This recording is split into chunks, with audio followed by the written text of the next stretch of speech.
All right, back, and Oh my I'm gosh. excited. I had the craziest dreams because of what's happening today. I'm so Oh my excited. gosh, are I'm you so serious? excited. Yes. Anything I you want won't to share here. share? Or okay, Yeah, there's no, too much stuff to cover. We got to too get much into better this stuff to cover than episode, that. right? Well, first off, like our live Q&A yesterday was busy, like It was so popping. active. People, And I I still think, had people DMing me like the rest of the day. What about this? What about that? Da, da, da, da. yeah. And I'm like, you just wait for the next episode because we're bringing in other people and they'll be able to explain and question and And answer and all the things. and maybe there was some confusion because they thought maybe these guests were going to be on the live Q&A, and maybe that was my Oh, fault. I don't think I said it no, wrong, but maybe people read it no, wI'm that's okay. Well, yeah, that's on we're them. excited to get into this episode and talk Yeah. about the guests that we've got joining us this week. I'm so excited to bring in these next guests. I've been fangirling over them for decades, it feels like. Yes. So And yes, Scott and I are huge reality TV yeah, fans. We have been literally since day one of Survivor, Amazing Race. And then we always watch the new ones. We watch The Summit, or we'll Destination watch X, or yeah, right. Destination X, or whatever, the floor, or whatever. Like we give everyone a fair Love shot. And Island, right? yes, All the yes, trash all TV of too. them. So we love all of them. And then, but we really, really love like the trifecta, the Amazing Race, Big Brother, and Survivor, obviously. But yes. Well, to intro this people, not that they need any intro whatsoever, but I love bringing in new guests to our podcast with videos that kind of hype things up. And so we're going to watch this video and then we'll bring them in and just talk Which about one how did you amazing they choose? are. There's so many. There's so many. I don't know. I don't even think you've Okay. seen which video I grabbed. Okay, But we'll let's see. watch Let's this see. and then we'll bring it in. We met on a little TV show called Big Brother. You might have heard of it. We've also done The Amazing Race. We did Celebrity Fear Factor together. We got married on TV. I feel like we've kind of like been living on reality TV. Living on reality TV. We're reality royalty, as they say. Reality royalty. Well, she said that. It's true.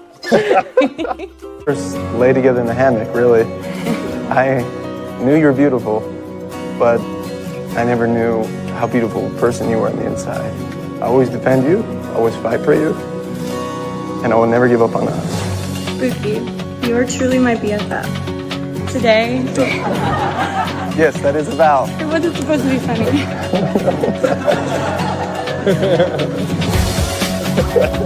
Even the officiator. By the power vested in me by the state of California and the internet, I now pronounce you husband and wife. Congratulations, my friend. You can kiss me. I love this.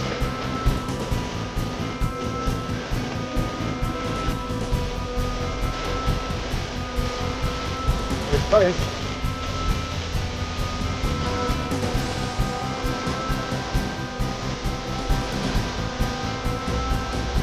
It's funny.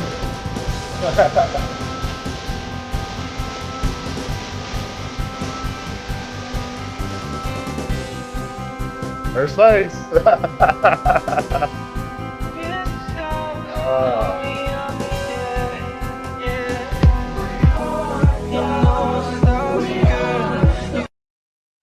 All right, let's get him in here. Brendon, Rachel, welcome. Oh, you pulled the best clip, Scott. Right? Oh, good. It was a lot of Thank pressure. you. I was like, we got to find hype videos that represent royalty from reality TV. Of both of you. Oh. Yes. Yes. Thank you. Before Yeah, we no, get love into those. before we get into all the Amazing Race stuff, I do need to say, and I know there's a lot of people out there that are like me, Rachel, that have literally watched you, actually both of you, from day one, have fallen in love with you we watched you guys fall in love with each other, have watched you on Big Brother, on Fear Factor, on Amazing Race 3 times, on Traitors, back to Big Brother. Like we have watched, we have loved every single moment. And like, we're such a huge, like Scott said, we're such a huge fangirl. But recently you were on a podcast after Scott and I were on The Amazing Race, and the podcast was really negative about Scott and I. And I was like, oh no, what is Rachel going to say? Because it would literally break my heart if you said something and I was just like waiting. And you were like, no, I don't agree with that. I don't think they're like that at all. And you totally had our backs. And I was like, Aw. praise the Lord. She likes me. And I was just like so relieved. Oh, y'all are so sweet. No, and also like, I feel like people sometimes on podcasts it's so different, right? Like when you race and when you do these things and then people are watching on the couch and they just don't understand. You know what I mean? Yeah. Like people always have judged Brendon and I and always are saying like, oh, they're fighting or, oh, they're this, they're that. And I'm like, yeah, but like we're married and we're best friends. And like, of course, like we just aren't hiding ourselves, right? Like it's, I don't know. Well, and also Amazing Race. I mean, Big Brother fans and even alumni will complain. You're like, oh, well, they didn't show that on the edited show, right? Amazing Race, they have 1 hour to show like mass amount of days stuff. Sometimes. And there is so much stuff. Like we always would joke, like, oh, the funniest thing, like, yeah, of course they're going to show. That was hilarious. Like, it didn't even make the show. You know? So, you know, there's so much stuff they don't show. So it's really, hard. Yeah. Well, and I have to give a huge shout out to CBS Reality TV. This account on Instagram put together these awesome graphics for you guys that show. Oh, yay. Well, not the picture of us. We actually met at Disneyland. Yeah. Okay. Way back in the day. It was by the bathrooms at Cars Land. We walked by each other and I'm like, holy crap, I just saw Rachel and Brendon. And then I wait outside the bathroom like a stalker. And then you guys come out and you guys were so nice. And I'm like, can I get a picture? Like back in the day of like actual camera. Oh, yeah. I'm like, can I get a picture? Like the whole, yes. So thank you for doing that. You guys are always, you are genuinely so nice. I know. We have history. Yeah. So season 20 and season 24, Amazing Race, amazing seasons with the Brinchels. So fun to watch them. Season 31, you actually came back with your sister and you were on. And then, of course, we can't talk about reality TV without also mentioning all of the mini seasons the two of you guys have been on when it comes to Big Brother stuff. So I got these graphics. I can send them to you if you want to hang on to them for posterity's sake, but they're super fun. It seems like placement 3 when it comes to Amazing Race was kind of special. And then I noticed when I was looking at these graphics, like 9th place apparently is a classic Big Brother finishing thing for you guys. Is that apparently? I know. I don't know. It's super crazy how I think it was I went 9th, then Brendon went 9th, and then I went 9th again. Yep. That to me, I know. I was first to jury twice, Spooky. and then Brendon was first to jury. So I'm always like, that is like a curse for us. So maybe it's like Brendon has to go back and play Big Brother again. Then he'll win. And then he'll win. He'll win. That's right. Because it's like going first to jury, then winning, going first to jury. Now Brendon has to go back and win. Getting on the show for 3 months. No, I'm good. Thank you. I'll just stick to your theory. Brennan's like, no, I'm good. I'll stay home and watch the kids. Well, I want to get our next guest in here because again, we have so much to talk about with this episode. And the sooner we can get to the episode, like the better. But we've had them on our podcast before. I don't have a hype video for them. You'll have to go back and watch episode 7 if you want to see their hype video. It was awesome. It was epic. When you bring them on, they're going to bring their own hype video. Yeah, that's true. That's right. No pressure, right? But let's bring him in. Jazz and Jazz. How's it going? First off, it's been super fun to watch you guys race this season. Thank you. I think that when it comes to Amazing Race, we're hearing a lot of fans frustrated about some of the dynamics, and this is notorious. Like if you've been watching Amazing Race long enough, you know that fans are always going to find something to complain about when it comes to the challenges, when it comes to the edit, all that kind of stuff. So you're navigating that. It's different from Big Brother. Like, how would you compare? I mean, you both have been on multiple seasons of Big Brother and Amazing Race. How would you navigate the fandom of the two and also like the show and how they depict stuff? Like it's a different format, right? Yeah. Rachel, you probably have way more insight than I can ever offer. Okay, so 3 Amazing Races and 3 Big Brothers. All 6 were different. But I will say the craziest thing about Amazing Race people don't understand is how tired we are, because you're just going all the time. And on Big Brother, you sleep all the time. So like those two like dichotomies. Yeah, and then that's there's fair. also like the situation with like food, and depending on, it's like you have to depend on yourself so much in Amazing Race, because it's not like Big Brother, we live in a house and we do competitions, but on Amazing Race, you do have to like really step up to the competition to the level that it is at. And they're all different, because it's all different types, like mental, physical, dance competitions, puzzles. You never know what you'll get thrown. Well, Big Brother used to be, I mean, when I say used to be, both these shows used to be. Old era, new era. Yeah, Big Brother, I felt like at least your relationship with everyone in the house really depends. Yeah. Like, your position in the game, how you end up, like a lot of things. Amazing Race, typically, before this stupid voting stuff, did not really affect your game. Yeah. Your game Yeah. in Amazing Race typically resulted in your relationship going smoothly with the person that you're racing with. Like that was really the biggest obstacle. Yeah. How well you guys did things together. And that oftentimes, and again, with something like Big Brother, like I inherently assume when you bring people that have pre-existing relationships in, there's going to be tension. Right. Because at some point when you have to choose between friendship or winning, I mean, it's obviously going to, so I don't know. I just, when I saw the vote again, I was like, why are they doing this? Like, I mean, look, it's a Big Brother season of the race. I loved the vote. We were excited. We were waiting for a vote like this to happen all season long. Okay. We were Well, surprised and now it's like the third time they've done it, right? Well, and the 3 times they've done it is represented in the guest on this podcast right here, right? Yeah. Rachel, you and your sister experienced it first in season 31. Lori and I were on the raw end of the deal in 37. Yep. Neither of us survived, unfortunately, right? Yeah.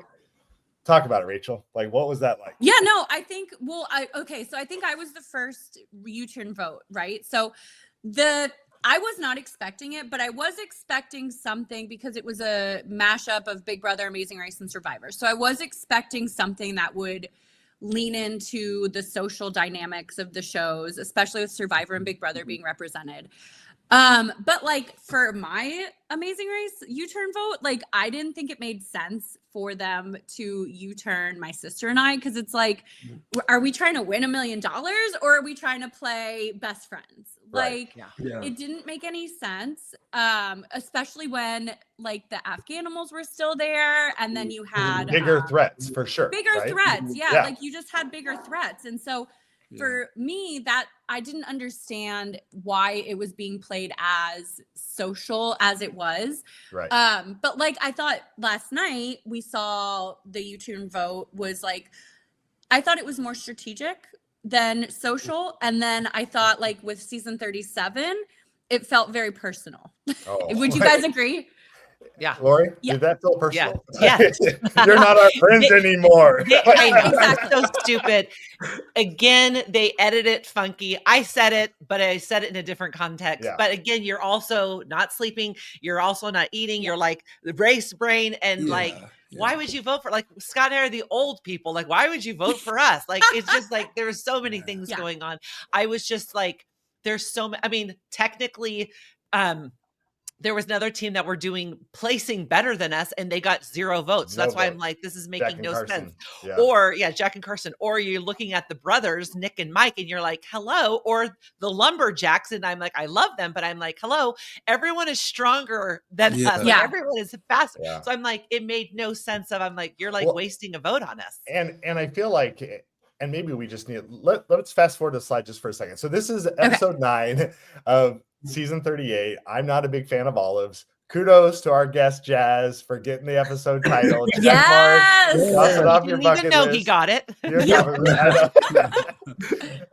But we start off with almost a 4-hour separation in teams. But when you open a clue at 2 a.m., you're not expecting that you're going to maintain a 4-hour lead on anybody, right? Yeah. I mean, for sure. So going from there, you head to the airport, you find out you're going to Athens, Greece. And did you guys know it was a non-elimination leg, or when they walked into the airport, was this the first you realized that your friends Joseph and Adam were still alive? This was the first that we realized it. And I think you see us all cheering too, and like really happy that it was non-elimination. I mean, we were happy. Like, obviously, we were in an alliance with Joseph and Adam, and so we've been like helping each other out. And so there's that sense of like camaraderie and like loyalty that we've built together throughout the season. Also, people like Joseph and Adam are all over the place, right? Like, we know that they can be chaotic and like and they're goofy and fun loving and all that. And so I think that decreased their threat level a lot. And so people were cheering, like they were like, oh, thank God, if it's going to be a non-elimination, like thank God it's Joseph and Adam that survive, right? Tucker and Eric or Jag and Jazz or like some of these other teams that we really would want to be out and stay out. You know? And with like we knew it was going to be an equalizer, right? Because all the teams had to take one flight. And so Jag and I were like, it's going to be a social U-turn vote. Like, we know it's going to be a social U-turn vote. Wait, you knew that there would be a U-turn vote? We assumed. We inferred. Like, it didn't say in our clue, but we just like, we had been waiting all season. And the last time there was an equalizer, that's not necessarily true, but one of the times where there was an equalizer, it was a U-turn board. It was a U-turn board. Yeah. So we're like, they're equalizing it again.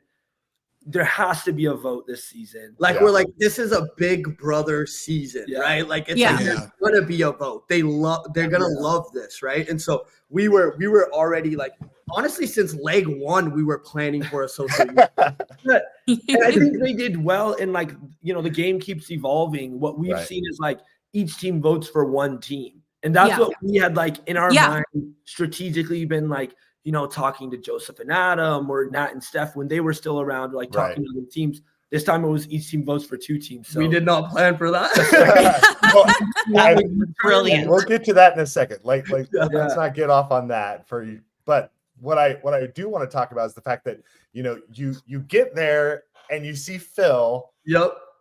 And it's not a match, right? It's not a good thing when you see Phil at the beginning of a leg, right? And you're in Athens, obviously birthplace of democracy. Again, vote is like just hanging in the air.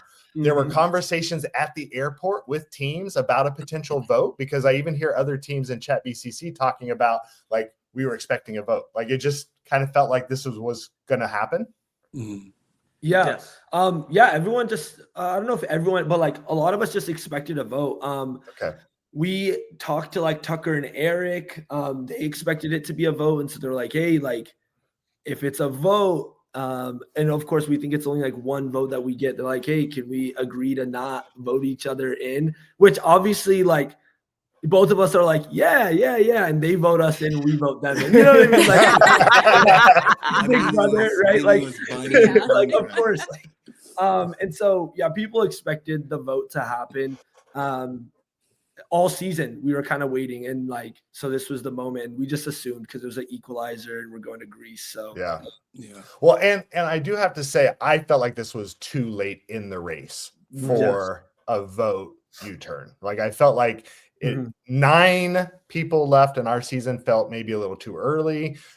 6 feels too late. But then what I love about Amazing Race and how production keeps dialing it up, this is the first time ever that they've given teams a chance to vote twice, right?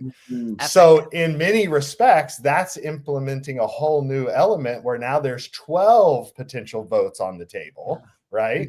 And then one more twist, they throw this in and they decide that they're going to create a penalty for the non-elimination leg, which was an automatic vote for Joseph. Which is so dumb. So dumb. Okay. Yeah. So dumb. It didn't make sense. I missed that. They're a team that got almost eliminated. Who's going to vote for them? Right. And nobody. They told us after we locked in our votes that that's what I want to talk about. Like, if people knew this beforehand, they're trying to save themselves from getting voted in. Maybe they vote Joseph and Adam and like pile on that, but like, it made no sense. They need to tell you that before you vote. That's crazy. So that was one tweak we talked about in our live Q&A, because I felt like if production had announced the penalty prior to this session where you guys all broke out and talked about who your 2 votes were going to be, then I agree. At that point, now it feels a little bit more substantial of a penalty. right? If you have a known target on you with one vote already there, yes, there might be a tendency to save myself by piling maybe my second vote. Maybe I'm not going to vote for Tucker. I'm not going to vote for Jazz and Jag because clearly you guys are the two front runners at this point and deserve votes, right? Obviously, there's no argument there. But now maybe I throw my second vote on a Joseph and Adam in the hopes that I'm not the second vote and I'm trying to save myself here, right? I just felt like this was such a weak penalty for a non-elimination leg as well. The non-elim, it almost is like now, if you don't get voted, the non-elim meant nothing. Yeah, it almost doesn't, right? I mean, so I love classic tar where speed bumps were a big deal. Like exactly. Speed bumps were a reason that people go home because you're like, you still gotta do the speed bump, and sometimes it wasn't. It was out of the way enough to still cost you like 20 plus minutes. Well, that's what happened with John and Jessica. They couldn't find it. So I think that speed bumps a lot of times, like they are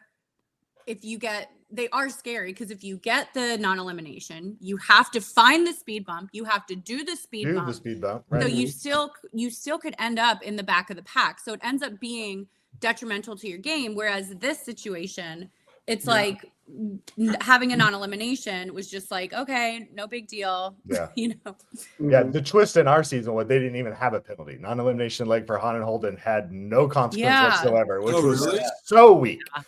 Weak, right? But like here, it's like you're starting 30 minutes after everyone. So I mean, and then everybody meets at the airport. Right. Well, they started getting, but like throughout the history of Amazing Race, anyways, they started getting a little bit easier. And like they were like actually speed bumps where it was actually like a penalty. But then it started like, I don't know, my sister and I got a non-elimination in Dubai, and I don't even remember what our penalty was because it was that easy. You have to read the clue backwards. Yeah, like it was literally it took us 3 minutes.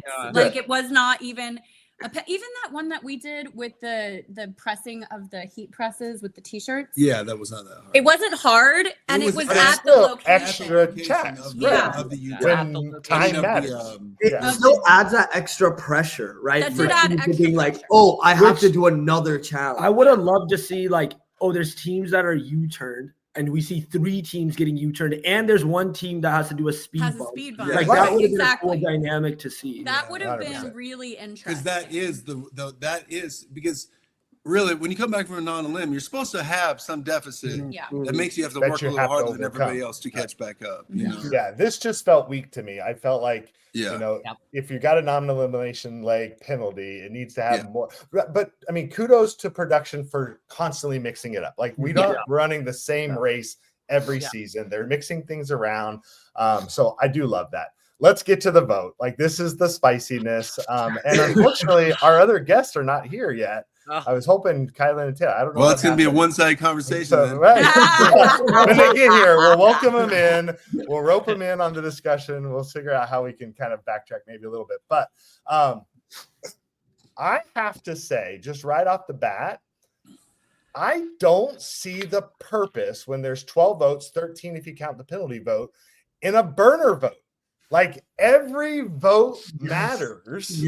Why are you throwing a stray vote on an Izzy and Paige or on a Jack and Chelsea here? Like I get that you're not trying to make waves in this alliance or social game that's basically been thrown in your face because you're bringing all these Big Brother players together. But I have to give a little bit of criticism towards Joseph and Adam here. And I know Lori's got some thoughts on Joseph. He seemed to get to sidestep all of the responsibility in this vote by heaping all of it on Adam, right, babe? It's like it's my brother, guys. If you hate him, I have nothing to do with it. I mean, but again, like that's the difference between Big Brother and Amazing Race. And Joseph is playing a Big Brother game. So like in this U-turn vote, I think we saw the mental, like how people are playing the game. Like, are they playing Big Brother or Amazing Race? Because like two totally different strategies. Like on Amazing Race, like you legitimately, your goal should be every leg to win the leg because you don't know if you're going to win the show. So like at the end of the day, you want to win as much as you can, right? Well, I mean, I will say this vote does kind of change things a little bit now because if this is a possibility and you guys going into it are assuming that there's going to be a vote, I would definitely be now aware of that, which does impact like U-turns, you know? Yeah. You know, so. And then I always hear the argument where people are like, which kind of sucks though. If you have a U-turn, this is their argument. Mine is to U-turn the strongest team. My argument was to U-turn the strongest team, because if you U-turn the strongest team, that gives you an advantage to win the leg. Some people's argument is you turn the weakest team so you can guarantee that someone will go home. That way you can to live another leg. Yeah, and then that's a short-term strategy. Right, I agree. You know, Jazz and Jack, let's hear your thoughts on this. You were there. Yeah, I mean, when Joseph and Adam turned that U-turn board around and we saw it was Jack and Chelsea, we actually had a visible reaction where Phil looked at us and he was like, yo, what? Like, why are you guys reacting like this? And we're like, this just caused us to get U-turned. We know this burn like if vote. you don't vote with us, especially when there's 6 teams, you're voting against us. There's only 6 teams, right? Like obviously they know that there's going to be votes landing on us by not voting with us, or the way that they honestly probably knew that we were going to vote. They are they're just throwing us into the fire. And so we're like, so you can't, like, you're sidestepping that responsibility. Trying to ride the fence. Yeah. Right? Yeah, like, question: did they let you guys talk to each other, the teams, at all? No. But so the context is that obviously Tucker and Eric were going to be U-turned, right? They're a strong team. The second team is Kylan and Taylor that we U-turned because we overheard a conversation. Yes. So they didn't show this at all, and the editing makes it look very different. But we saw how like Eric overheard a conversation, right? So we put that in our mind. In Romania, we slept in those like bunkers in shipping containers, right? And those walls are super thin. Yeah. And as we were sleeping there, Kylan and Taylor's bunker was right next to ours, the shipping container. We heard them talking. And we heard them say, right? We heard them say, Jag and Jazz, Tucker and Eric, Joseph and Adam, we need to U-turn them. And that is what made our strategy be like, if they're going to take a shot at us, we're not just going to be blindly loyal to someone, right? Like we are going to take a shot at them as well. Which, granted, we've talked to them afterwards. They were having like a larger conversation about like how the Amazing Race favors like female. Like they said they were having teams. A conversation throughout the race about male teams and how the race has been dominated. But we weren't a part of that conversation. We never heard that context. All we heard was that little tidbit, and then we made decisions based off of that tidbit.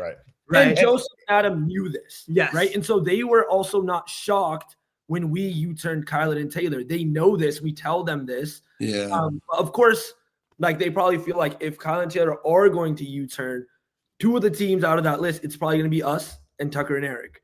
And so, we were. I mean, you had to have thought that like Joseph was a little wishy-washy with this, I'm guessing. Yes. I mean, we did not. I mean, we also expected just one vote, right? Yes. And so we're like, all right, you know, that's what we planned for.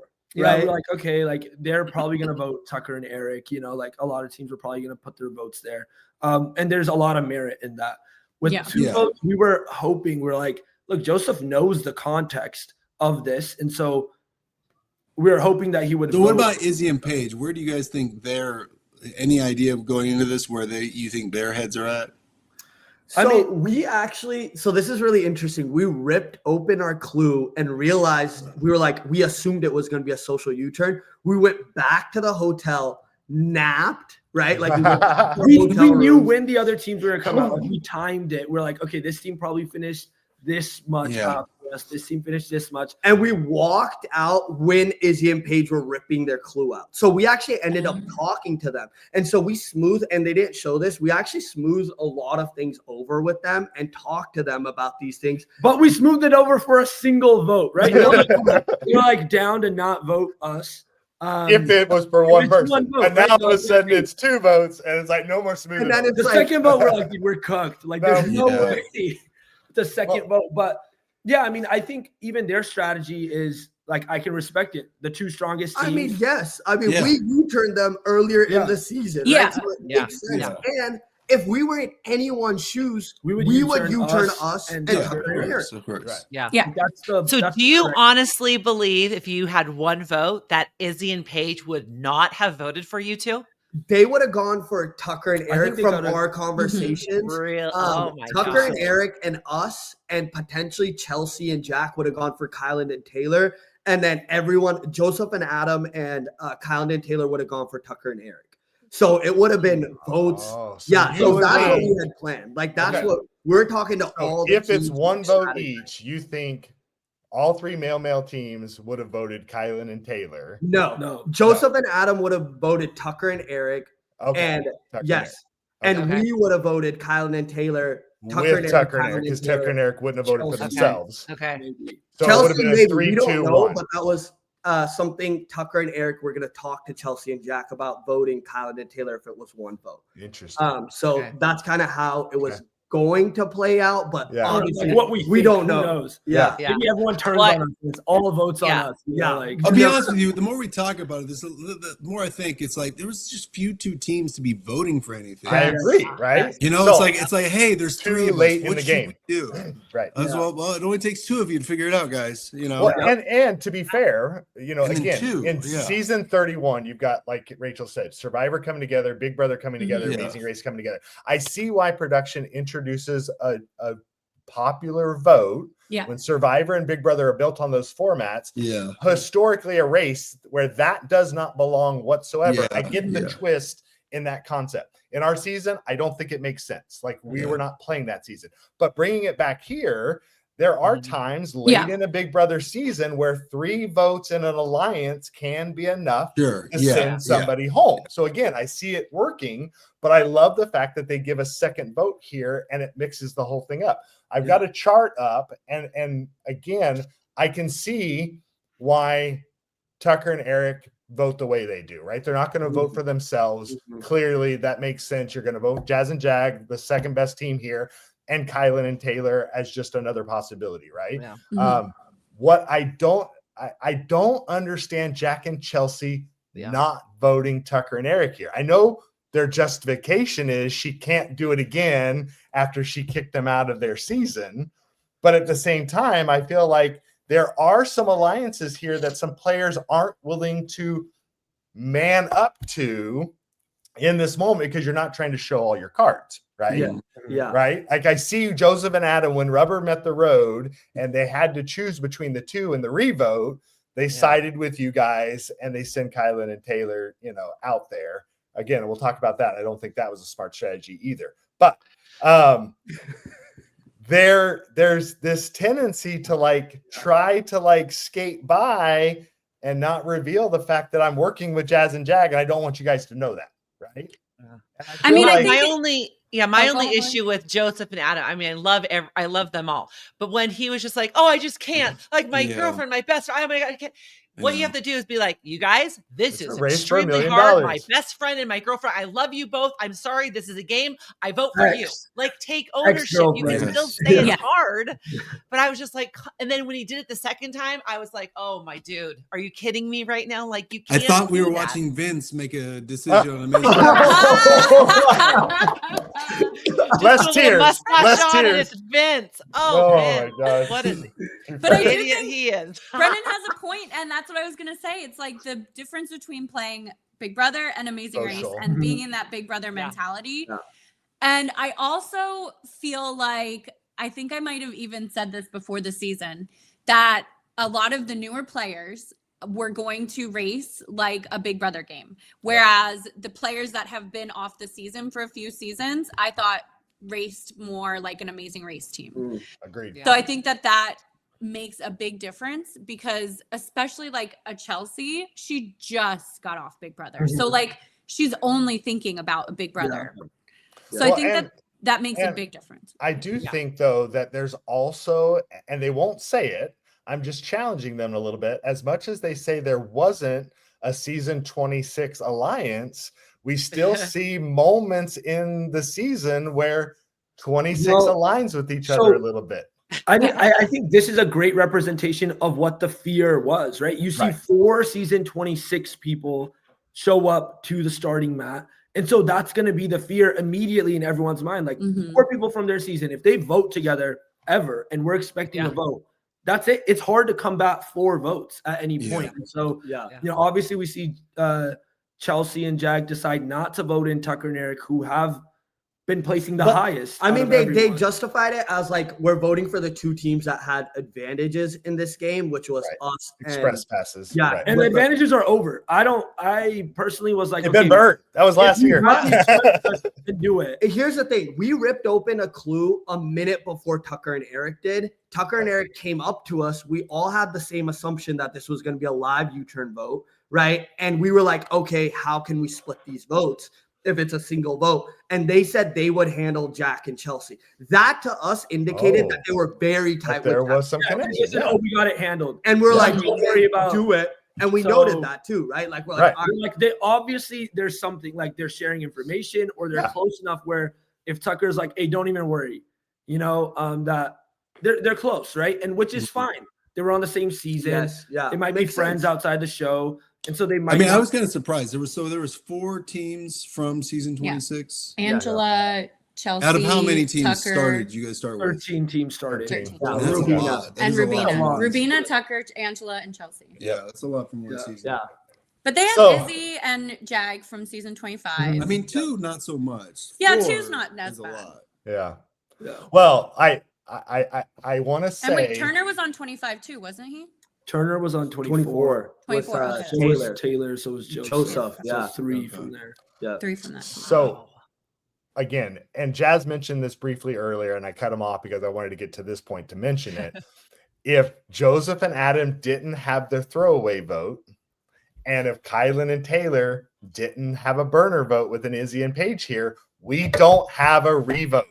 Okay, wait. There's no such thing as a burner vote. This is why that's what I'm saying. Right. Because who did Kylan and Taylor think we were going to vote for? It certainly wasn't them. Was a second vote. You can tell they didn't think we were going to vote for them. I think it's pretty apparent. Who did we U-turn earlier in the season? They thought we were going to U-turn Izzy and Paige. Right. That's the only other person on this board that makes sense besides Tucker and Eric. Right. Yep. So I think after since they were the last team to go, I think they called it a burn vote after seeing who we voted for. But like, if you follow logic, it's like, okay, they didn't think we were going to vote Kylan and Taylor. Who do they think we're going to vote? Izzy and Paige. Because we. So let's pile on what we think Jazz and Jag's second vote. I don't think it's a burn vote. Okay. I don't think it's a burn vote. And there's a chance Joseph and Adam could have voted Izzy and Paige, right? There's a chance. So maybe now they get 3. In fact, the reason why Joseph and Adam likely vote in Jack and Chelsea, and they said this is the only team that we think won't get votes in, or this team won't get voted in, is because they likely think that there's a chance that we could, or Kylan and Taylor could vote Izzy and Paige in. Yeah. Right? Like, why do they not put it on Izzy and Paige? They know there's a risk. Because Izzy and Paige and us have had this history of like, well, we U-turned them earlier, so there might be some residual effects of that. So I don't believe them saying it was a burn vote, that it was a burn vote. Okay. Well, that's how I'm like, you're not here to tell us, so I know. Hopefully we'll find out. But definitely there was a revote. So let's get to that. Yeah. Everyone's breaking out. Now it is just 1 vote each, and it's only between those that are tied. Clearly, like, you guys are not going to vote for yourselves, right? Yeah. Clearly, they're not going to vote for themselves, right? I'm not surprised Izzy and Paige vote for you here. They were your second vote, you know, and I'm not surprised Jack and Chelsea aren't voting for you. You guys are clearly the front runners, right? Mm-hmm. Tucker and Eric. Did he freeze for you? He froze. What? Finish your sentence. Shoot. So, okay. I know what he was going to say. Tucker and Eric vote for Kylan and Taylor, which is obviously the logical thought. They want 2 teams U-turned with them rather than just 1 team. Yeah. Well, also, don't we think that Tucker and Eric thought they could beat you? I mean, they could beat Kylan and Taylor versus beating you. No, they just wanted, if there's a tie vote here, us and Kylan and Taylor get U-turned with Tucker and Eric. That's so it's better to have 3. Did they say, was that ever an option? Yeah, so they said Phil said they had to like kind of talk, and then Phil was like, okay, we're gonna go into a revote between these 2 teams. If they tie in votes, both teams are getting U-turned. Okay. And we were like, on top of Tucker and Eric. Yes. So it's in their best interest to try to make it be a tie. Right. So sorry, I got cut out in the middle of my argument. But so the argument here is Tucker and Eric want 3 teams because if that's a possibility, it's easier for them to survive. That makes sense to me. Joseph and Adam, if you're trying to guarantee that Eric and Tucker go home, you do not send a 3rd team into the mix because you help Tucker and Eric survive. Unless you have an alliance with these boys and you can't vote for them. And so now I understand why they voted for Kylie and Taylor. To be fair, what they said to us right before they show Adam or Joseph saying like, Tucker and Eric, I hope that you guys get eliminated right after this vote. But before that, they were like, Jag and Jazz, Kylie and Taylor, I hope you can like put everything aside right now because we were arguing before that. Like, you need to work together and you need to survive this. Like, Tucker and Eric, I hope that you go home. Right. And so, I wish that made the edit.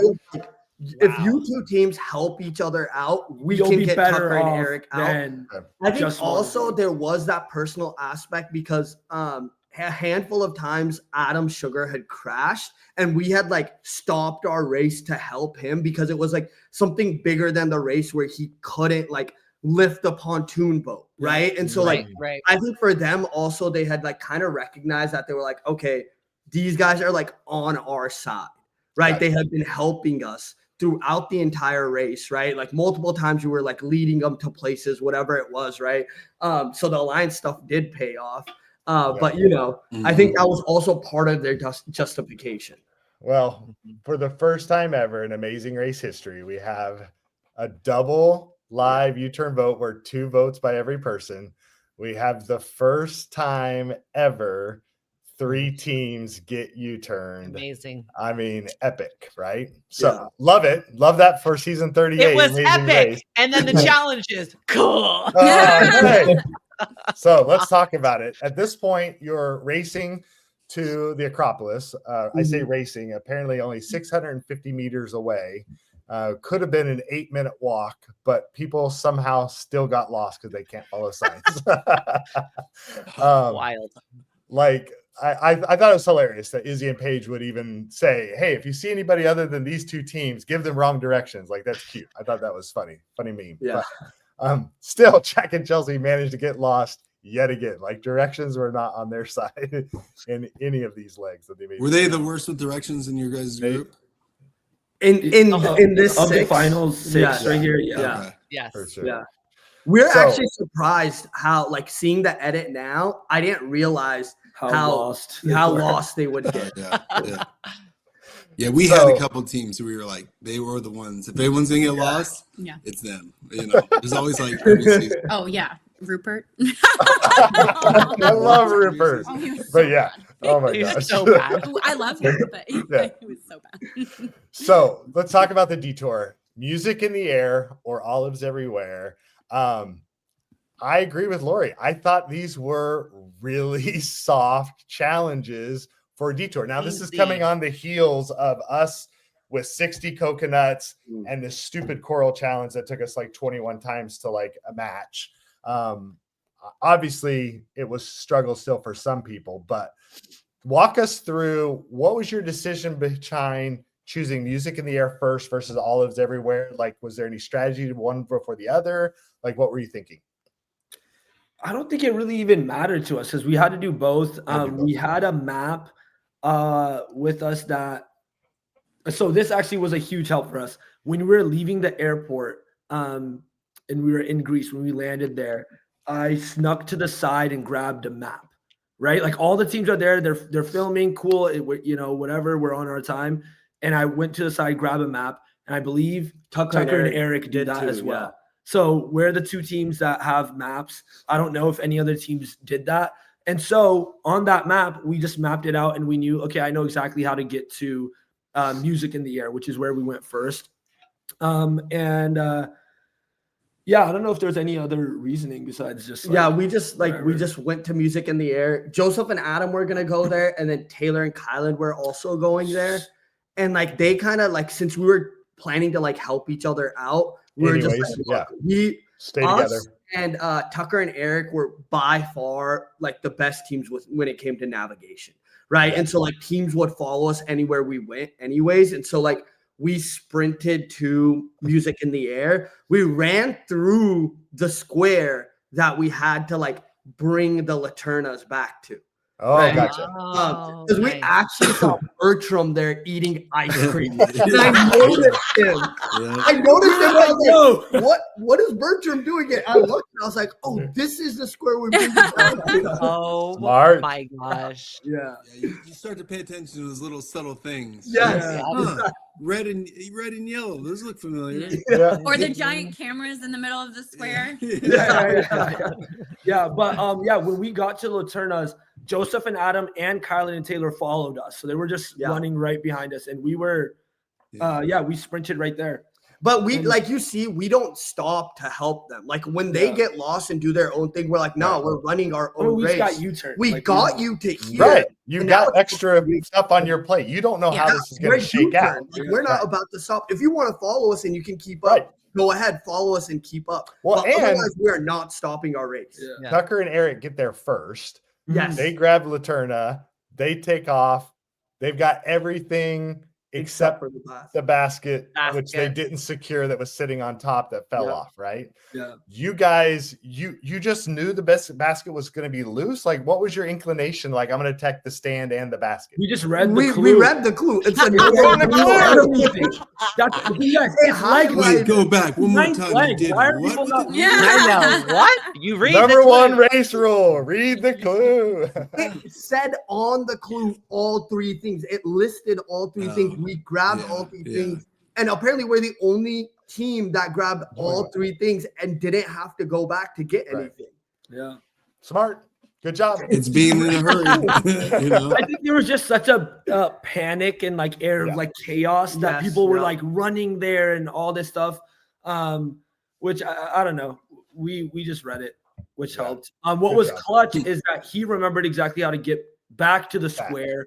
Nice. Based on where Bertram was. And so we go to the Laterna, grab that, and then like he just knew the directions already. So. Yeah, I'm like very good with like remembering. So I just remembered it backwards. And I think like even though we all kind of left at the same time and they went back and had to come back, all the teams kind of got lost getting back the way. Yeah. Okay. So somewhere in the back. It was like you had to weave through and like go, like it was like many blocks away. It wasn't like right there. And so you had to go like, it was like, it had to be like a 5-minute run to get to the, So I have written down, it was a 600-meter, 8-minute walk between the two parks, the two squares. Yeah, when you're carrying a Laterna, that thing's longer. And that's also to be fair, if you have Google Maps and you're going exactly the right way, right? Like we're going our Amazing Raceway, which is like, I don't, you know what I mean? Like I know we can get there if we go here and there. And so, 8-minute walk can quickly turn into a 16. And can also depend on the speed of your cameraman. Yeah. It did seem that like 10 euros or whatever. Like, I'm like, why did they not make it like 100 or something where you're actually working for it? Like, it seems so easy. Usually it's just like one American walking by is like, oh, 10 euros? Yeah, no problem. Yeah. Like, I feel like it just defeated the whole purpose of what we were doing. Yeah. Well, and in a BB themed season, Big Brother is way bigger than Amazing Race. Like, all it needs is one American who happens to be at this plaza to recognize cameras are set up. Something's happening. Let's hang that's out. a good question. Did you guys get anybody that knew you were coming and was like, hey, we like wanting to help you out or see you guys or in like the square? No, just in on anywhere the along the race. We had fans in China, in like Japan. Not people who knew we were coming, but people did like recognize like Jag, you know, and stuff like that. And they were like, oh my gosh, we'd love to like give you directions. Yeah. We had fans that knew we were coming. They were waiting at the airport. Yeah. Oh, wow. Yeah. We noticed people like recording us and stuff, but we're like running the race. We're not. You're in race we're like, all right, And don't stop and talk. We got to send a waiver. Don't talk to anyone. Hey, quick, grab it and just run. So Who looks like they speak English? Okay.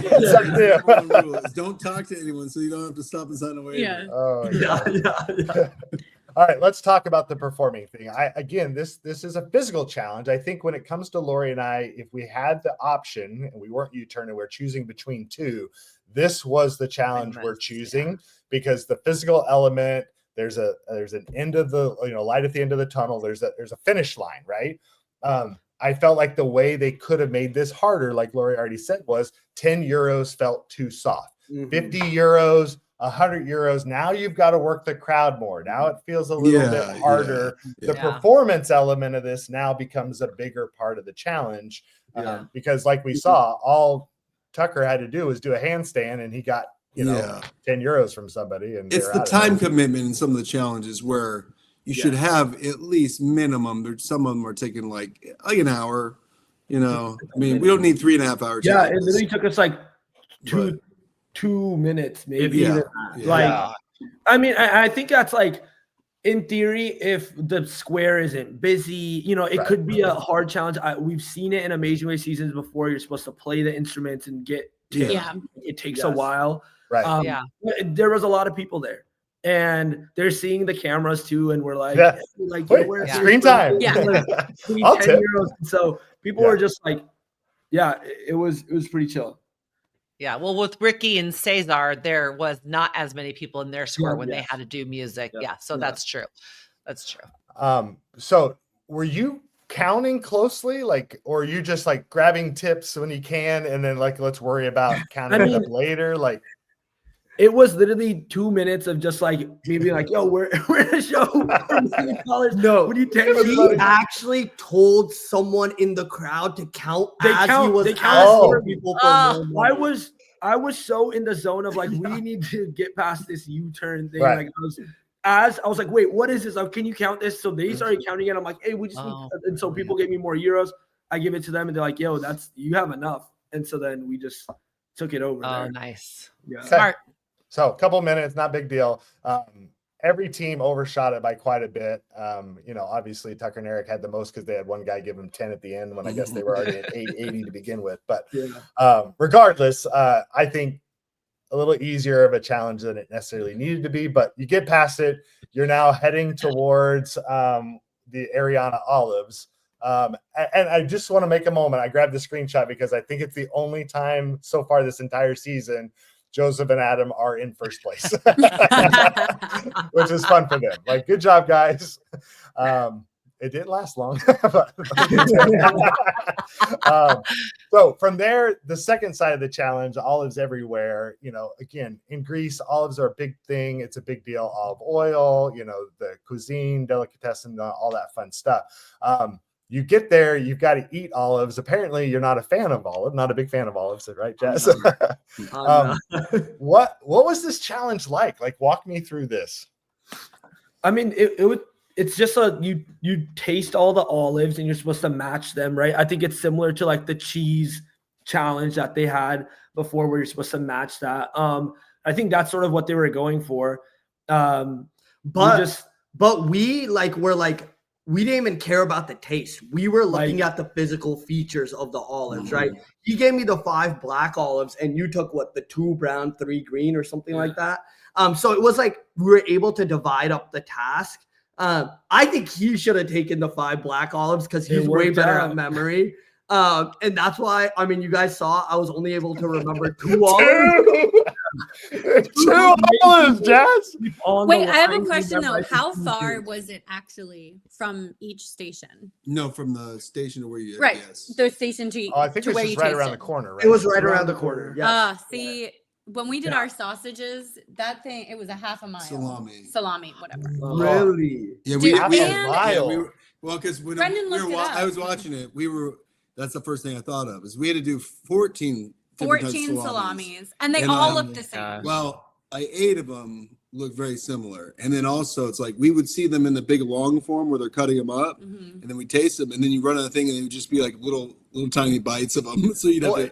And I feel like the taste of 1 or 2 can overpower the taste of others. Yes. So now your palate is completely exhausted. It took us and you can't discern. 3 hours probably. Yeah, that's when we came up with Amazing Race is supposed to be fun and good. Right. Yeah. No, but it was literally a half a mile too, so that didn't help.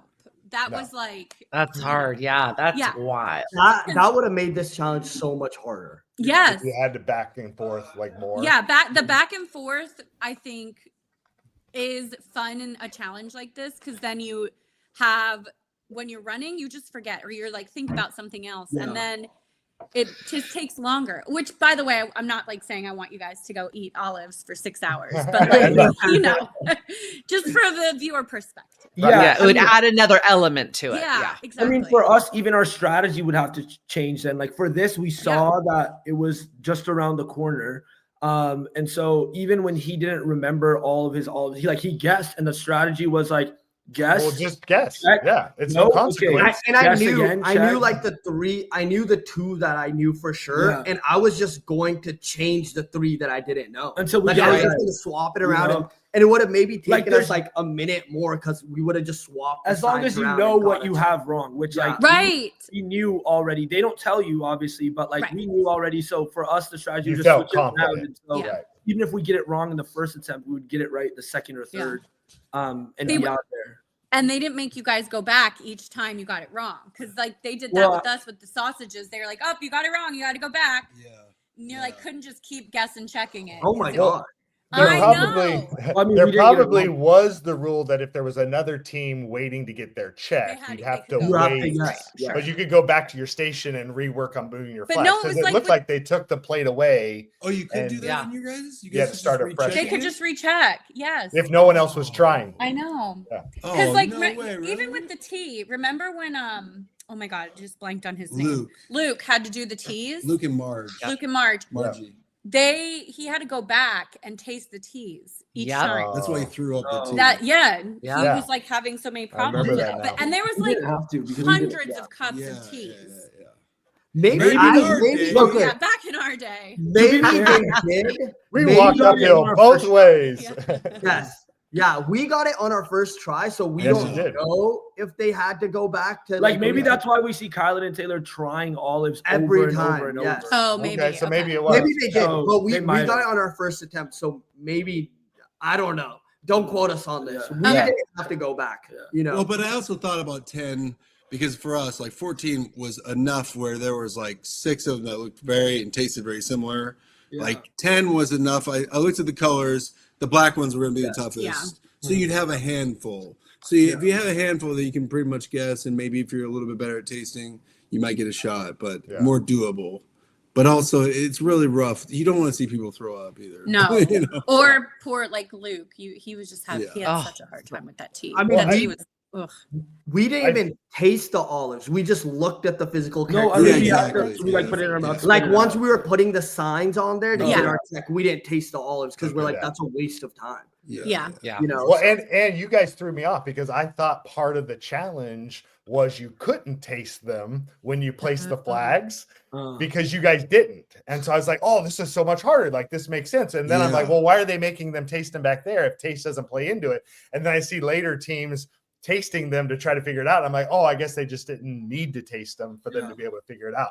I do think, though, the proof is in the pudding here in the sense that this challenge was still too easy because out of the 5 teams that do this, 3 of them get it on their first try. Whether luck played into that or not, I still think maybe this needed to be harder somehow. I don't know how. I love that we're trying to stay true to the culture and olives are important, but again, I was like, I wanted these detour challenges to just be a little bit harder to see you guys, Well, I mean, the traditionally, I feel like the challenges should be hard enough where somebody could start one, realize it's a lot harder than they thought, leave, go to the other one, and still have a shot. Right. Because, I mean, you do kind of want to see that. I mean, we did it before. Yeah. The watermelon challenge. In 36, you see the twins switch like 5-6 times between detour tasks because they're like, I don't know how to tie a knot or whatever, So, and I think that when you see Jack and Chelsea lost again, and then they finally get directions on where to go for this olives from Tucker and Eric, as they're running down the street, they're saying, oh, they just finished olives. They're on their way to do the other detour, not knowing Eric and Tucker have already finished that detour because again, you don't think these tasks should be that easy. Right? Yeah, because typically like detours take like at least 30 minutes on average, right? Like 30 or more, right? And so these were so easy that we were able to knock out both super quickly. Yeah. By the way, back in our day, back in the day, the season 20 detours would take hours. Well, Like, I watched you even guys for like Dave and Rachel.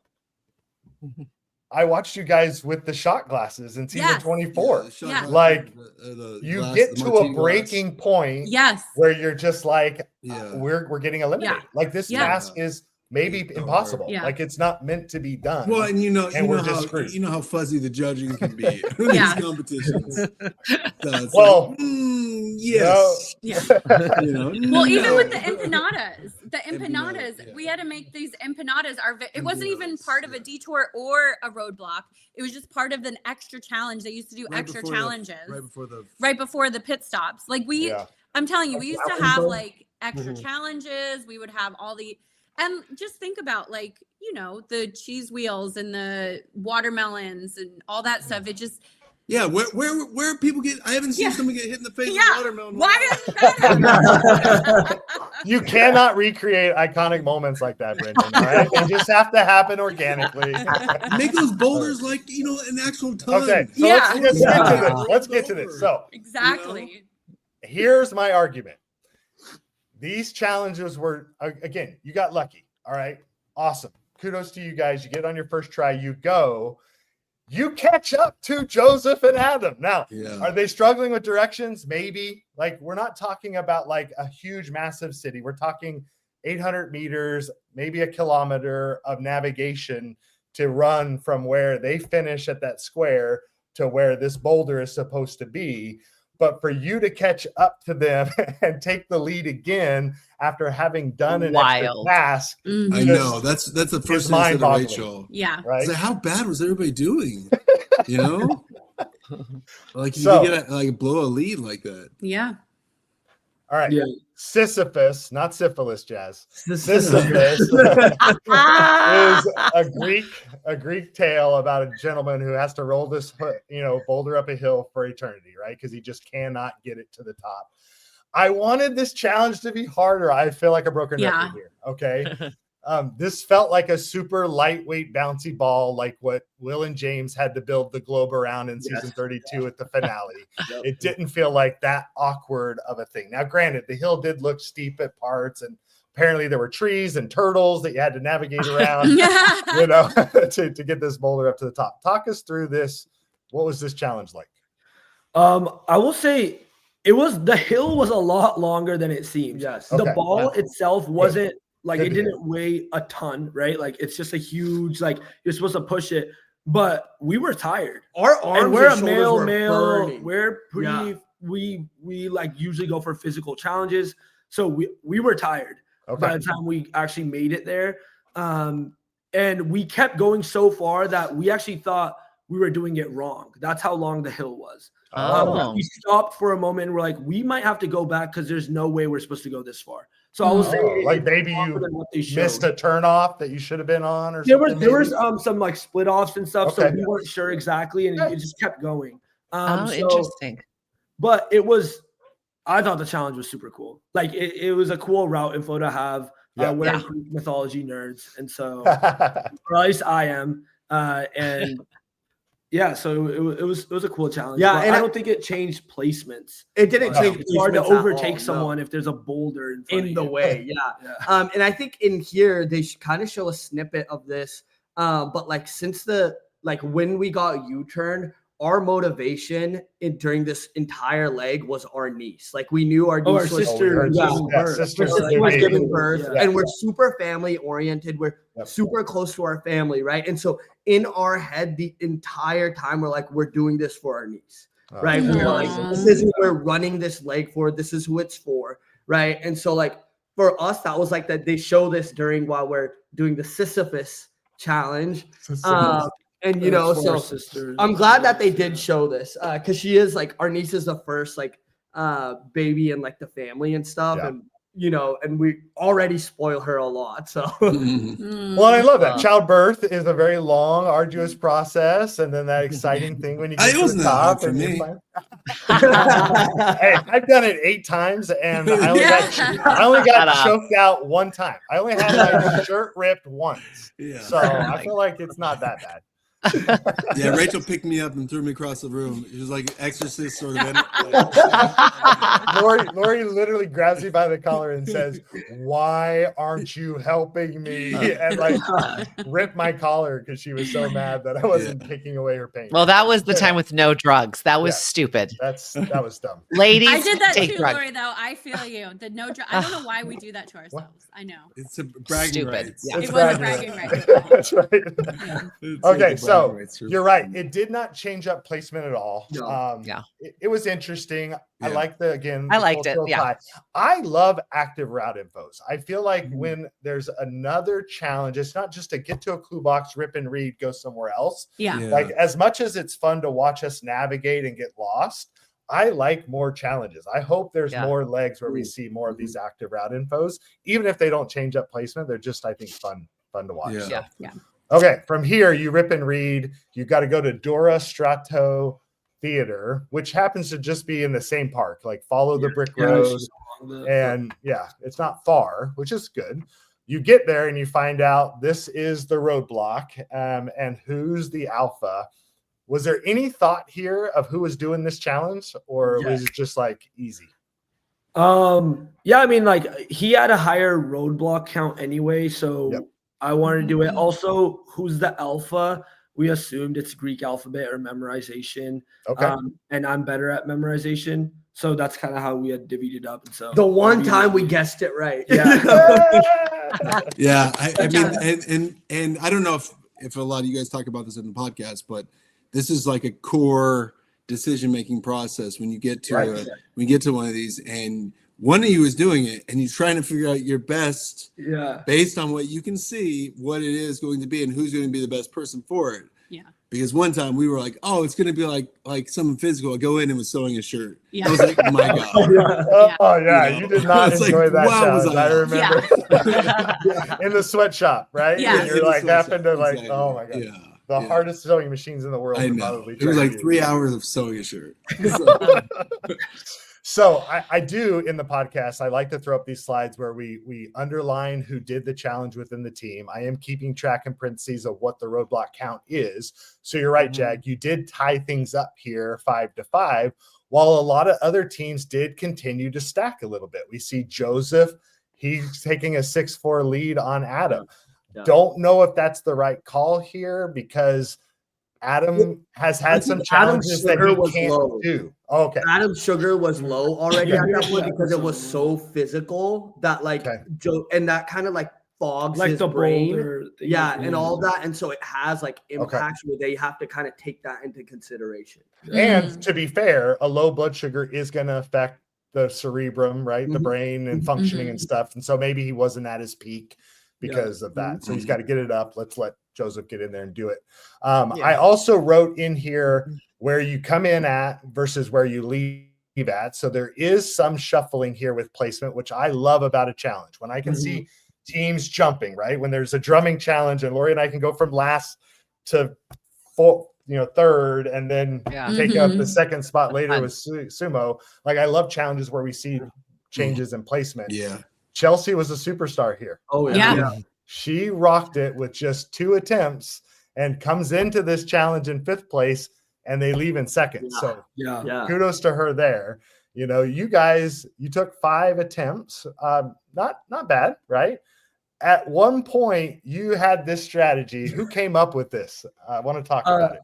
I came up with it. Okay. Jack's idea. So I thought it was just going to be like memorize, A through Z. Everybody did apparently, because literally we see everyone go to the board for the first time like, and they just start saying alpha, beta, gamma, delta, right? In order. Like, once I realized that, I realized like my strategy was like memorize the symbols and then memorize like what the letter is with that. And Joseph shows up. So I was like, hey, I'll memorize the 1st and the 3rd.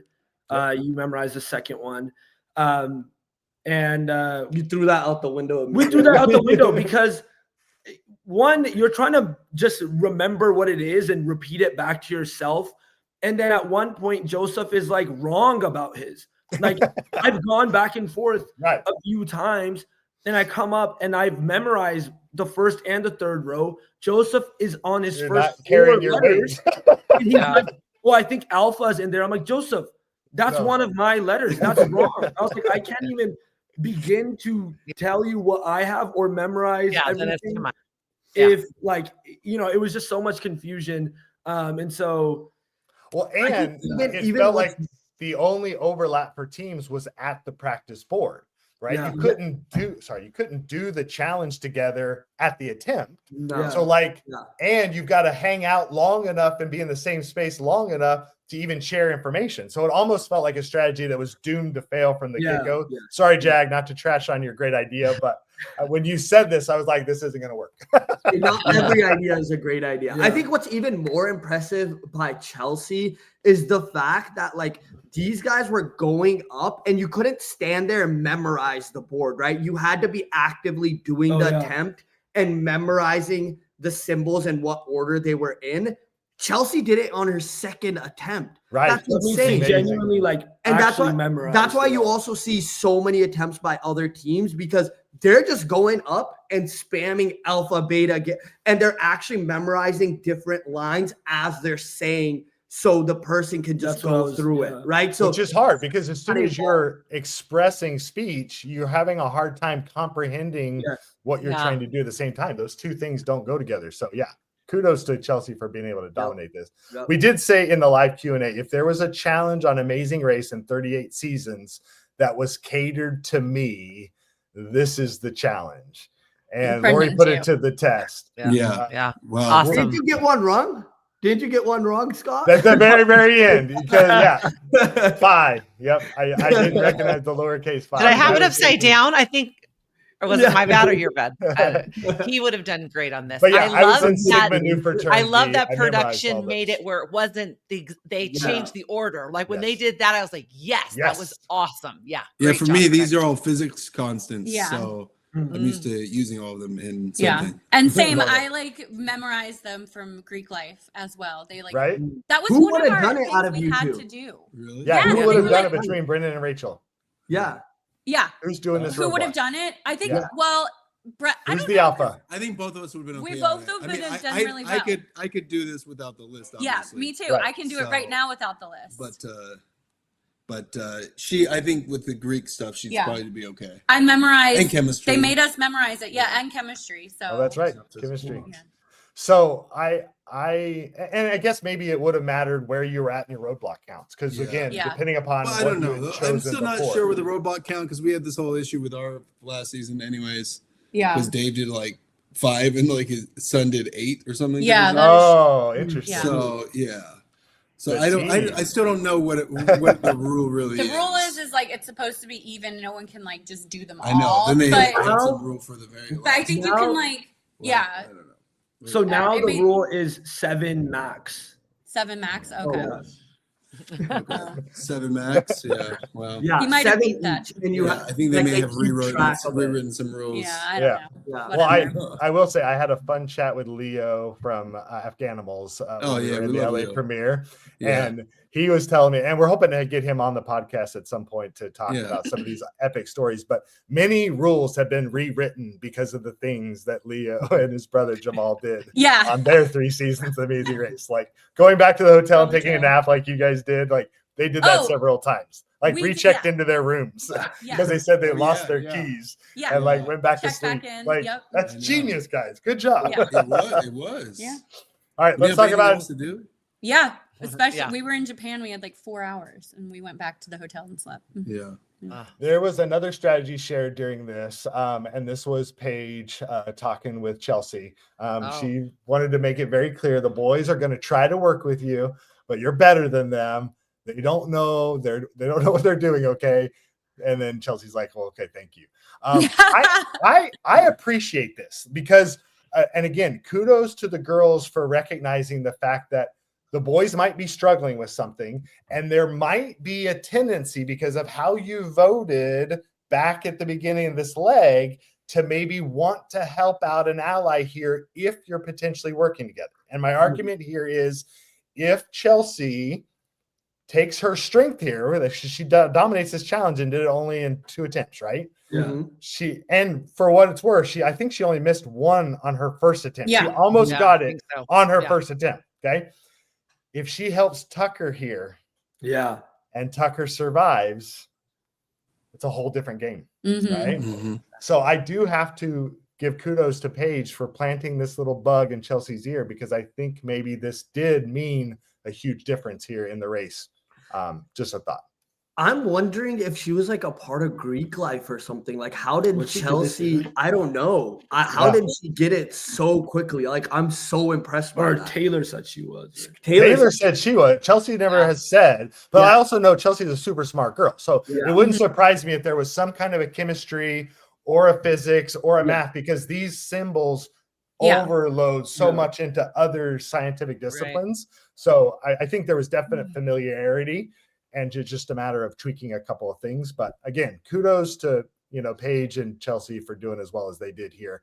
From here, we see the attempt numbers. I threw these up for everybody. So, I had it in that other slide as well. I can't see it, honey. Say it out loud. Jag had 5 attempts. Joseph had 7 attempts. Tucker came in with 10 attempts.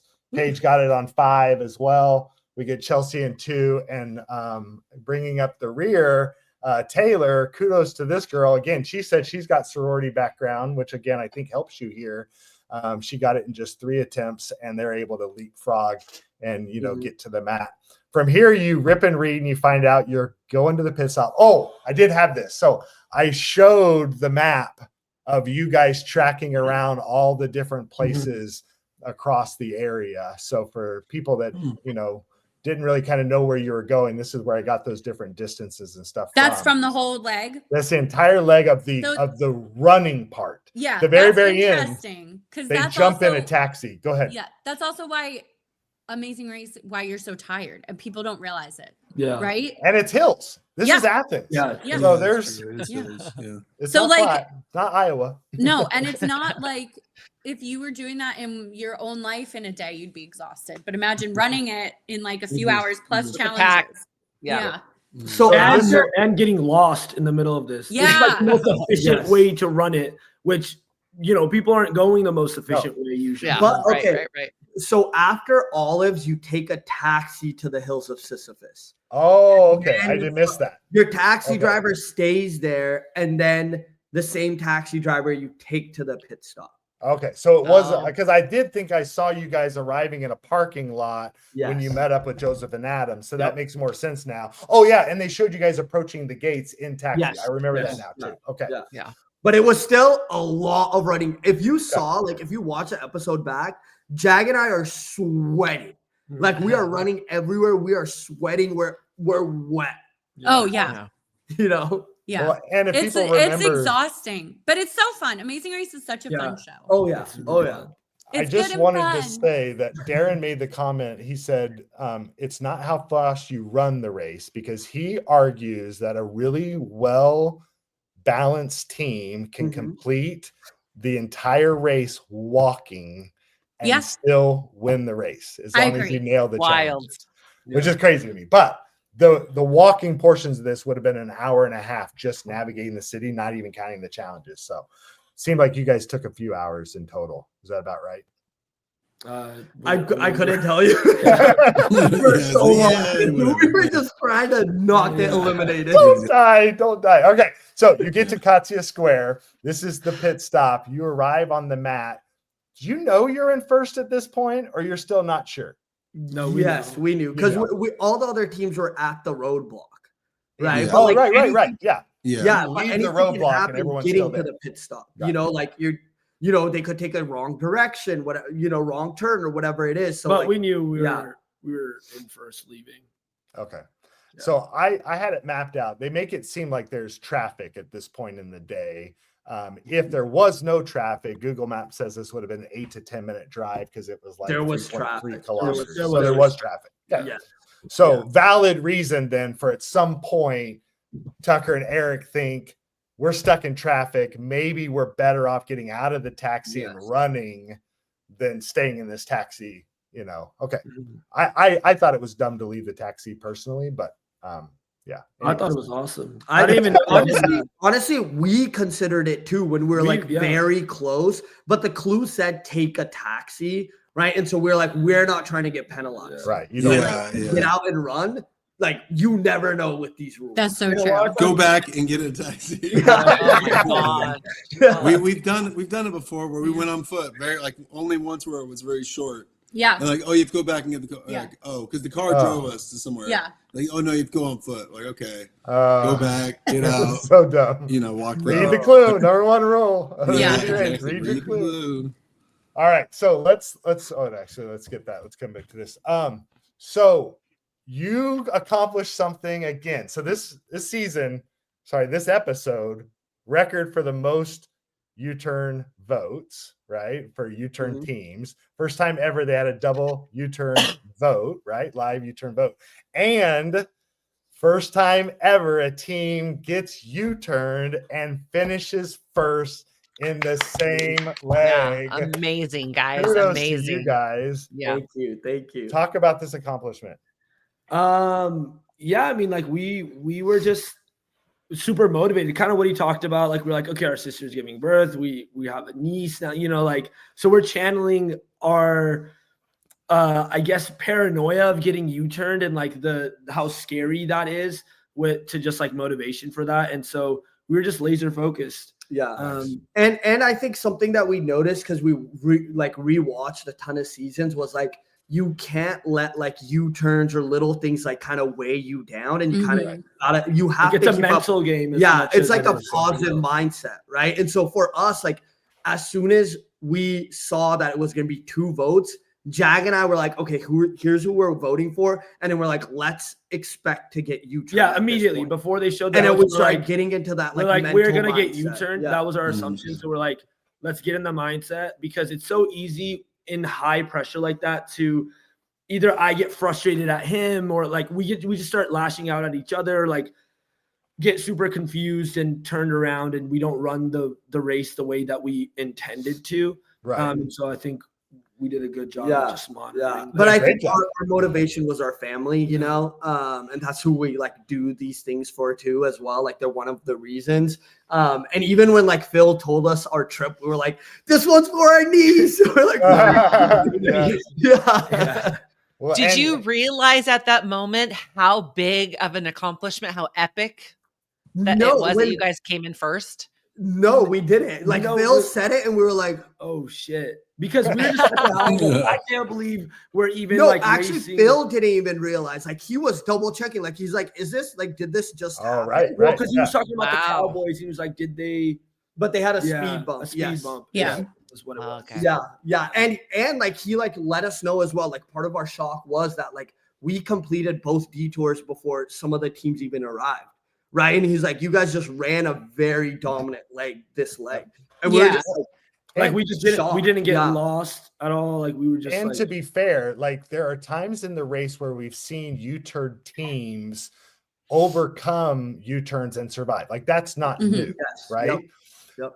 But in an equalized leg where they didn't have a time advantage to their benefit and then get double U-turned, right? Have to do both sides of the detour and finish first. Like that's crazy. Like you had a 4-hour lead on teams that got taken away from you at the very, very beginning, and you still served it back to them on a silver platter. I just think that's huge. I just think it needs mention. We definitely want to give you kudos for that. But I think what you're saying is so important for people that are following along. They need to understand how important the mental game part is to the Amazing Race, right? You can get yourself in your own head and count yourself out of stuff. But if you can stay true to what your strengths are, this is survivable. You know, I know the cameraman loved to get those dramatic moments. So they're like, you're in last place. How are you going to survive this? You guys are probably going home today. What do you think about this? Like they're trying to get you in that bad state of mind, you know? So, you know, being able to get out of that can be a struggle. Brendon, if they had the U-turn board, would you guys still have been U-turn, you think, no matter what? Well, if they had the U-turn board, it depends on what order we would have gone. Yeah. Well, if the board had been up, what order would have come in? Who got in there first? Well, we arrived we were there first, paying Phil first, where Phil was. Okay. But we would have gotten there first. So we wouldn't have been U-turned. We would have been U-turned, but would you have U-turned somebody? Yes, 100%. Who? It's so late in the game. You have Tucker and Eric. Yeah. Okay. They're the strongest team. They're the Yeah. they are by For sure. far they were the strongest team. Yeah. So Here's then something I'll throw out if there, it's like though. a double U-turn, are they behind you? Who's the second at that point? Who came Tucker in? and Eric. Tucker and Eric, yeah. So And who do would they probably U-turn? turn Kylan and Taylor. Yeah. So Kylan. Yeah. So Taylor? it would have been So Kylan could've and Taylor, been Tucker, still. and Eric, anyways. And if it was the vote and it was one person, it would have been Kylan and Taylor. I will throw out one other tidbit that did come up in previous seasons. I don't know if we won't, I don't think see it this season at all, but there is a rule, I believe, that once you've used your U-turn vote You can't use it. on the board for the season, you can't use it again. But they So changed that you- rule. They changed Okay. it. Yeah, good. because even Okay. in season 31, we were allowed to U-turn as many times as we wanted. Okay. Yep. Yeah, because we weren't in our season. Yeah, they 'Cause only, we- you could only get one U-turn. Because the season before us, there was only one U-turn. So I was like, okay, we'll use it, right? Yeah. Because you may not get another one. Right. And then magically another one pops Yeah. up. So All right. Well, let's talk a bit for just a moment about the moment when we get all the other people arriving on the mat. Yeah. Kylan and Taylor run in. People are celebrating. It felt tense for me. Yeah. Lori, I know you felt a little bit icky. I about didn't this whole like thing. it. Talk to me Yeah, about I didn't it. like that. I mean, I get that it's gameplay and they got the hardest, best team out, but it was such a celebration that I was just like, I just felt sad for them watching it on TV that everyone was so happy that they were eliminated. Yeah. But I mean, it's like part of the race. It's like it's $1 Yeah. million. Yeah. At the end of the day, that's why I'm always like, I understand why people are like, that's horrible. I would have just sat there and been like, oh, I'm so sad. But like, Right. no, it's $1 million. Yeah, And like, yeah. you got out the team who is could have won. Probably So would have it's won the like- season. You're still you have to remember that we're still all gamers, you know, like Yeah. at the end of the day, it's not like we're just like all kumbaya, you know, best friends together running around the world. This is not traveling. new era Big Brother where No, everyone sits exactly. around. Yeah. Kumbaya. Like, We're let's not get doing the kumbaya. floaters It's out. A race Like- for $1 million. We're all gamers. We all came Yeah. to play, came to That's win. true. It's I like, think both can be true, like what Yeah. Lori's saying and what Rachel's saying. 'cause Yeah, it's yeah, like yeah. in the like when we found out in the next leg that Tucker and Eric were out, we celebrated Yeah. the same way, right? Like, Well, not like with with everyone, but like we celebrated. This was like But- party. But watching it, I was so sad for them because they Yeah, had of course. a good Yeah. run, right. And so, Yeah. but if I could go back and change anything, would I change that? No, No, not at all. 100%. I think Yeah. they're such a strong team, and if you successfully get rid of a strong team on any leg of the race, Yeah. that is a successful, very, very successful leg. Correct. And so, And I Yeah. feel like that's what the human moment was. right. The relief in the moment that Yeah. I now still have a chance at Yeah. winning the $1 million Yeah. because this massive threat that dominated for 4 legs in a row and finished second the leg after that is now out of the equation. As unbelievable as it is to wrap your mind around that, you are celebrating the fact that there's still a chance for me now. Like, it Yeah. evens the playing A field. better chance for Yeah. me now. Yes. Yes. 100%. But I also think like even like the next leg, I don't know if they're gonna show this or not, but Jag and I kind of talked about like it's a double-edged sword because if any challenge can take out Tucker and Eric, any challenge can take out any Anyone, team. yeah. And you've Yeah. seen that in Amazing Race where like really strong teams that you're like, oh, they're gonna win this season, Mhm.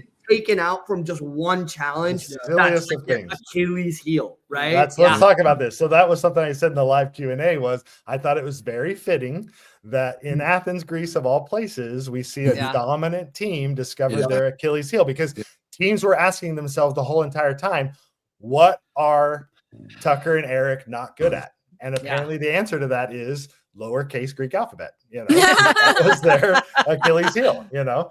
And there can be stuff like shot glasses and pouring, you know, juices that can be potentially your Well, undoing. also right? for our season, Jack and Horrible. Carson almost were eliminated because they drove 2 hours out of the way. Yeah. So, Like that could have That's they crazy. could have not won the whole game. Like that's Yeah. crazy. Yeah, I love it. so placements are shifting. We see a dominant team go home here. Some fun teams still in the mix. So this is super, super exciting. Let's give a little bit of a teaser before we wrap up. I don't want to get you guys in trouble, so don't say anything that will get you in too much of a bit of a bind with CBS here. But episode 10, Oh. it's titled "It's Hard Not to Feel Hopeless." And it says racers are going to visit Italy now, where one team faces a setback when they are forced to travel behind the pack on the Amazing Race Wednesday. And I feel like we get a glimpse inside the previews of maybe who that was. And so CBS put it out there, so I'm going to blast it a little bit. It seems like there's unfortunately not available seats on this first direct flight because it's full. And it seems like Kylan Taylor might be getting left Finally, behind. no offense to you guys, but like I've been waiting for the flights to have the transportation drama. Yes. Because that is such a fun, Amazing Race part. I thought they weren't booking flights though.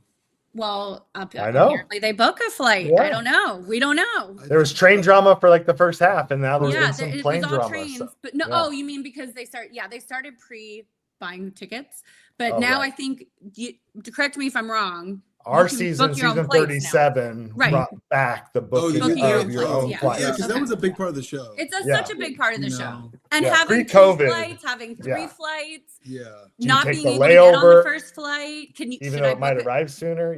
Although our season may have broke it, that's why they stopped doing it, because somebody was booking we all booked like Arab Emirates.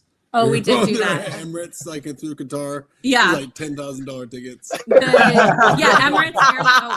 Emirates First is class. like the best. Yeah. But no, we were booked on one leg. We booked. Remember, we went through Singapore just so we had a 30-minute lead. Well, that was the one. It was very risky. And Luke and Margie. We couldn't get on the flight. They missed the whole thing. Because we couldn't get on any flight with the other teams that were in front. So it was either us going to go home or take a risk and do the layover, which is never a good idea. Bought us the 30 minutes. With Amazing Race, I figured out really quickly. I was like, you're always better off staying with the pack if you can outperform if you somebody. can stay with the pack. Because even if you guys are all wrong, you're all wrong together. Right. Yeah. And then one time I was like, you know what? Forget it. I'm going to go deviate. And I was absolutely wrong. When you're running from a bear, you don't have to be the fastest. Exactly. You just have to not be the slowest. So, all right. I do want to mention, because we see it in the preview, it looks like Adam hits another crashing moment when it comes to his sugar.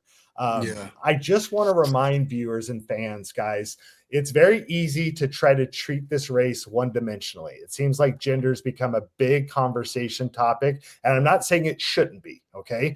But I also just want to say there's other elements to these racers that they're running against, okay? We've seen racial disparity creep up in previous episodes.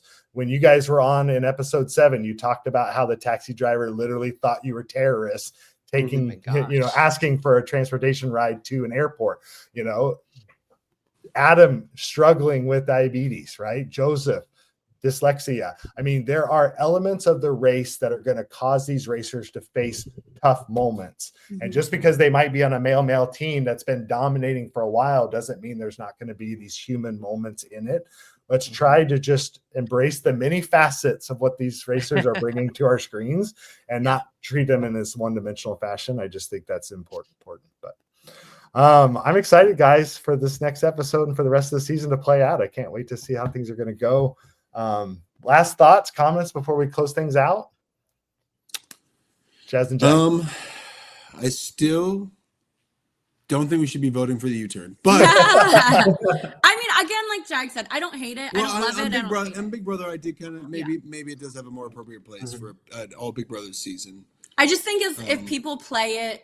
I just kind of wish there was more. For me, voting, I like numbers. Yeah. I like when there's a little bit more uncertainty. So when you have like six teams, there's a lot less certainty. Right. There's a lot more or a lot less uncertainty. I think if there had been 7 and the tie break, that would have been more interesting. Yeah. But then it led to 3 people racing, which is also interesting. So it ends up being interesting, which is. I mean, so many tweaks that could have been done. Like if you announce the penalty vote before people break out, right? That changes things maybe a little bit, right? Yeah, and maybe at least if we could see some longer, more arduous task, because I do think that, again, seeing like choosing between leaving a task that you already have spent an hour on to go, gamble and then still be able to come back is a pretty cool thing to watch. Well, maybe they'll leave that for the next Amazing Race All-Star season. I almost think you could go hand in hand, like do the vote earlier and have it be a harder task, because if you think about it, like if in Final Four you had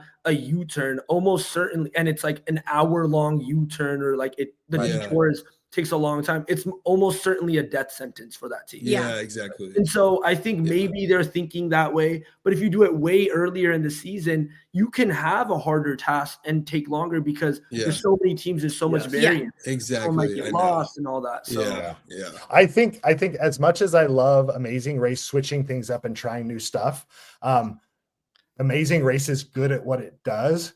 Quit trying to be what you're not. Okay. You're not Survivor. You're not Big Brother. And even though we've got some overlap with players coming on and bringing those formats to this format, I agree with you, Brendon. I don't think we need to try to be something we're not. We've won 10 Emmys for a reason. Let's stick to what we're good at. You know, because I mean, it's just a struggle to go around the world with your partner. Like you don't need that is true. You don't need a lot of times extra drama because you get stressed out. You're like you bring the drama, like it just happens. But I do. But one thing I do enjoy, and I won't say this too much, but I do enjoy that the interpersonal relationships between the teams, and I really do think that brings an extra dynamic. And I thought we saw it on 31, and we're seeing it on this season, and it brings this extra layer because now it's not just the teams that are going at it, or the relationships with the teams, it's the interpersonal, like who is team purple, team pink, like team green, like whatever. They know when you know each other, there's more, the stakes are higher, I think. So I do enjoy that. Yeah. And I think even would you guys do it again? Brendon and Rachel, would you guys do Amazing Race again? I mean, I think we say like if like Adora was like, 21 or 18, whatever the letter do it. And she was like, I want to do it. Brendon said he wants to be the one. Oh, I love that. A father-daughter team. Or like I would do it with Adler maybe. Okay. Maybe like. Who would listen to me less, my daughter or my wife? Right. So if season 40 is a returner season and they invite you back, you're saying no? Well, I mean, like I've done it 3 times at this point. Like what, like, I mean, I love. We need to get her on Survivor. She needs to finish the trifecta. No, like it's literally yes. I'll be on Survivor, but like I love it. It's such a fun show to play. It's such a fun show to be a contestant on, and it's a really fun show to watch. But like I've done it 3 times, so it's like what. I mean, if they let us win, I'll go back on. Yeah, hey, you get to win. Produce me. Get me to the. Right. I recently had lunch. Listen, as much fun as it is, too, we all know how much work it is. So it's not like you're just going on vacation for a month. Well, I recently had lunch with different Jesse. Than our first time. Yeah. So. Yeah. Sorry, I recently had lunch with Jesse Tannenbaum, and I was like, you need to have a Survivor. That's One Tribe Survivor or newbies, Amazing Race, and a Big Brother. So Rachel can be the trifecta and do all 3 of them. And he was like, but then he was like, which tribe does she belong on? Because if she's there representing Amazing Race or is she there representing Big Brother? That's a good point. Awesome. That'd be awesome. That would be awesome. I appreciate you guys taking time out of your busy days to join us on this recap. It's been epic.